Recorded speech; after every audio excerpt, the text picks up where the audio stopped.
नमस्कार दोस्तों, स्वागत है आपका। आज हम इस विषय पे बात करने वाले हैं कि इंसान की जब मृत्यु हो जाती है तब उसको आखिर लेने के लिए कौन आता है। बहुत सारे वीडियो में मैंने आपसे कहा है कि उनके जो परिजन होते हैं वो आए थे उनको लेने के लिए।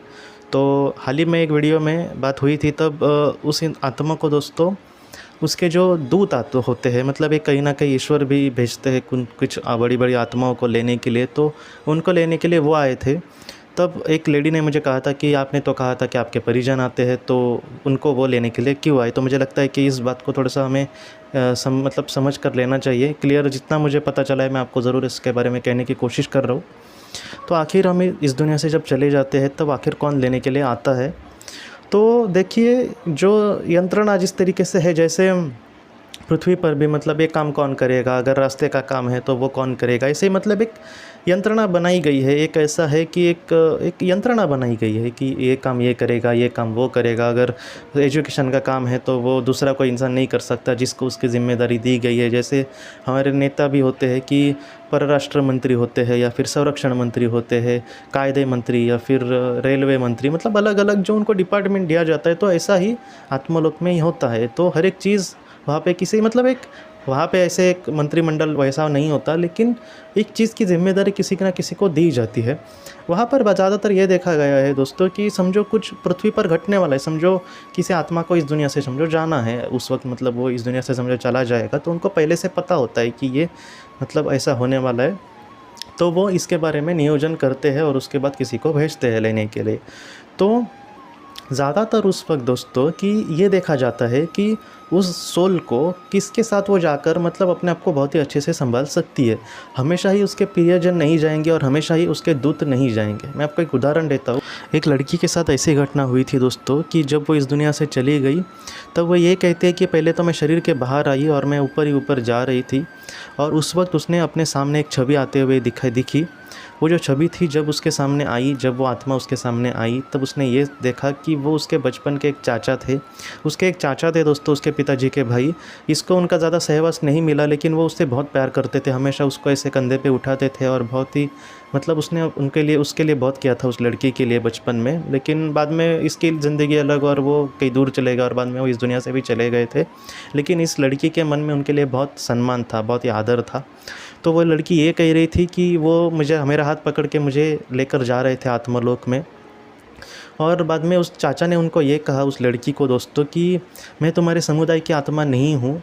मैं ज़्यादातर समुदाय की आत्मा एक साथ रहती है, लेकिन मैं तुम्हारे समुदाय की आत्मा नहीं हूँ, मैं अलग समुदाय की हूँ। लेकिन इस वक्त मतलब मुझे ही भेजा गया तुम्हें लाने के लिए, क्योंकि तुम मेरे साथ बहुत ही कंफर्टेबली आ सकती थी और मैं भी तुम्हें अच्छे से ला सकता था। लेकिन हम कुछ समय के लिए यहाँ पे साथ है।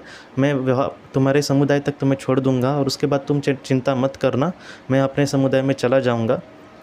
तो उस लड़की को पहले तो बुरा लगा, लेकिन वो कहती है कि जब वो उनके समुदाय तक आई तब उसको ने ये देखा कि उसके समुदाय में जो आत्माएं थी, पहले तो इसने उनको ये नहीं उसको पहचाना नहीं उन सारी आत्माओं को, लेकिन बाद में ये वो कहने लगी कि धीरे धीरे मैं उनको पहचानने लगी। और उनके चेहरे पर मेरे लिए तो वो पहले नए थे, लेकिन उनके चेहरे पर मेरे लिए इतना प्यार था या फिर मेरे लिए इतनी फ़िक्र थी कि मुझे बहुत अच्छा लगा। और बाद में मैंने अपने चाचा को भी कहा कि धन्यवाद, आपका बहुत बहुत धन्यवाद, और बाद में अपने समुदाय में लौट गई दोस्तों। तो आप सोचिए कि आत्मलोक में कितना सोचा जाता है इस बात को लेकर। तो इस तरीके से घटनाएं होती है। बहुत बार ऐसे भी केसेस है जहाँ पर उनको लेने के लिए कोई उनका अपना नहीं आया था, जैसे दूर का भी रिश्तेदार नहीं आया था, बल्कि बहुत बड़ी बड़ी आत्माओं को भी भेजा जाता है। जैसे हम बात करें विस्पी और रतु को, उनको तो आप सोचिए, उनको तो दूध भी लेने के लिए आए थे और उनके परिजन भी लेने के लिए आए थे। मुझे लगता है उनके नाना जी आए थे लेने के लिए, और उसके साथ साथ एक बहुत बड़ी पवित्र आत्मा भी आई थी उनको लेने के लिए। तो इस तरीके से घटना होती है। हम नहीं कह सकते कि कौन आएंगे परफेक्टली। यहाँ पर ऐसा बात नहीं है कि जो आएंगे उनके साथ ही हम वहाँ पे रहेंगे, ऐसा भी नहीं है।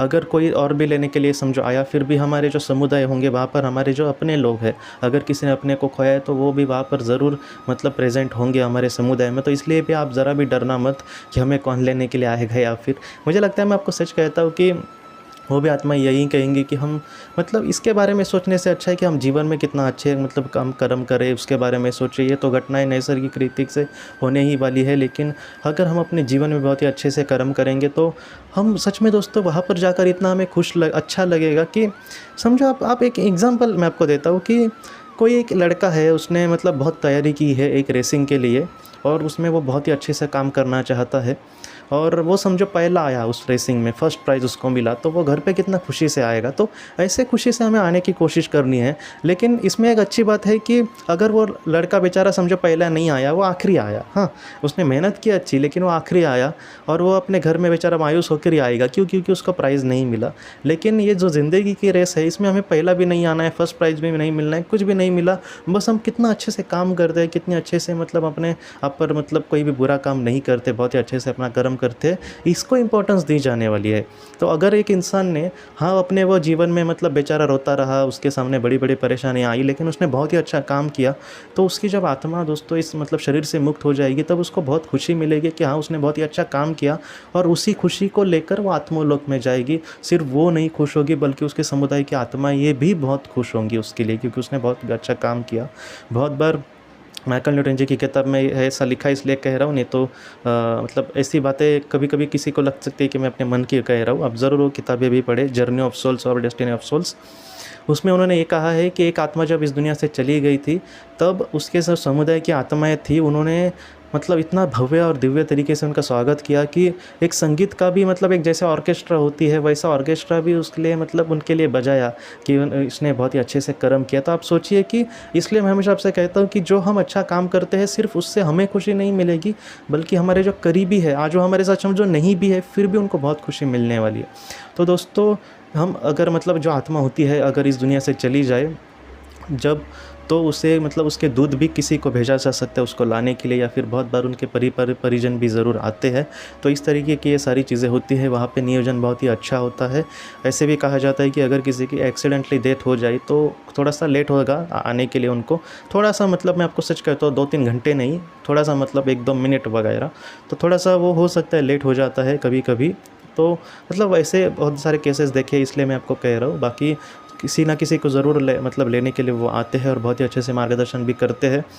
वो इतने अच्छे होते हैं दोस्तों कि एक किताब है जेडी गोयल जी की, मौत के बाद कब कहाँ कैसे, तब उसने उसमें ये लिखा है कि वो एक लड़का था और वो इस दुनिया से समझो चला गया था, और उसके बाद उसको 2 आत्माएं लेने के लिए आई थी। उनका नाम उन्होंने कहा है रुथ और एडविन।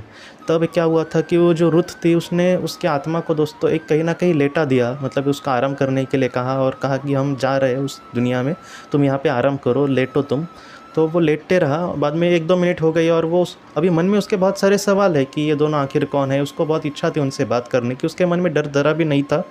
और वो जब उठकर उनको सवाल पूछने लगा, तब वो उस रुथ ने ये कहा, उस आत्मा ने, कि तुम सोते रहो, तुम मत चिंता करना, तुम्हें फ़िलहाल आराम की ज़रूरत है, तुम्हारे मन में जो भी सवाल है हम ज़रूर उसका जवाब देंगे, लेकिन तुम फ़िलहाल आराम करो।